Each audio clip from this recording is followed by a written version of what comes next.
Proses pembuatan Al-Quran dari sejak tahap rancangan hingga bisa sampai di tangan pembaca memiliki perjalanan yang cukup panjang. Di Bandung, Jawa Barat terdapat tempat pembuatan Al-Quran yang dijadikan tempat wisata. Pengunjung dapat mengetahui berbagai proses di balik pembuatan Al-Quran. Para pekerja ini sedang menyiapkan tata letak Al-Quran dan mewarnai huruf-huruf dalam Al-Quran sesuai dengan tanda bacanya. Setelah itu, di bagian lain ada para pekerja yang melakukan quality control tata letak Al-Quran sebelum masuk ke percetakan. Kantor yang berada di Babakan Sari Kiara Condong, Kota Bandung ini bisa menjadi salah satu destinasi wisata yang menarik karena memberi pengetahuan di balik pembuatan Al-Quran. Nah, bagian yang kita ingin perlihatkan di sana bagaimana adab kita memperlakukan mushaf ini.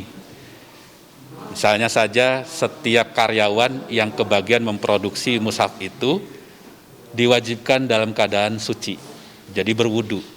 Kemudian juga mereka menempatkan hasil cetaknya itu nggak boleh langsung nempel di lantai, harus ada papan yang bisa menyangganya gitu ya, supaya nggak langsung ke tanah.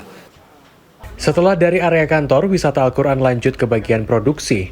Berada di lahan seluas 4.000 meter persegi, pertama kita melewati tumpukan kertas ukuran A0 yang akan digunakan sebagai bahan kertas Al-Quran. Lalu kita akan masuk ke dalam pabrik. Di sana terdapat mesin cetak 4 warna dengan kapasitas 10.000 lembar per jam. Lalu sekitar per 50 lembarnya akan diperiksa menggunakan kacamata pembesar untuk mencari kesalahan-kesalahan hingga ke bagian terkecil. Setelah itu, pada pemeriksaan kedua, Al-Quran diperiksa kembali setiap lembarnya, kali ini dengan keahlian khusus.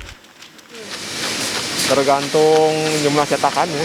Kalau nyetaknya 15.000 ya sehari bisa 15.000 gitu. Kang, kenapa meriksanya bisa cepet banget kayak gitu sih, Kang? Ya mungkin karena sudah terbiasa itu. Kalau awal kan masih belajar itu. Karena sudah terbiasa jadi alhamdulillah itu terbiasa itu. Proses selanjutnya adalah mesin lipat dengan kapasitas 4.000 lembar dalam 1 jam.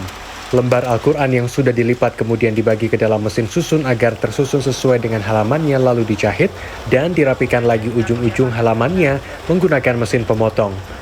Setelah itu bagian sampul Al-Quran dicetak dan dengan menggunakan mesin disatukan antara sampul dengan lembaran Al-Quran. Untuk saat ini alhamdulillah sih sekitar 9.000 eksemplar untuk satu harinya. Jadi itu ada buku juga, ada Al-Quran juga. Kalau ukuran Al-Quran biasanya berapa? Kenapa? Ukuran Al-Quran. Al-Quran tuh sebetulnya di kita ada yang A4, A5, A6, B5, B6. Ada sekitar 5 jenis yang kita produksi untuk di PT SEG. Wisata Quran ini sudah dirintis sejak 2013 dan hanya dibuka selama 2 hari dalam seminggu. Jumlah pengunjung maksimal bisa mencapai 150 orang per harinya. Namun di masa pandemi ini pengunjung dibatasi hingga maksimal 20 orang.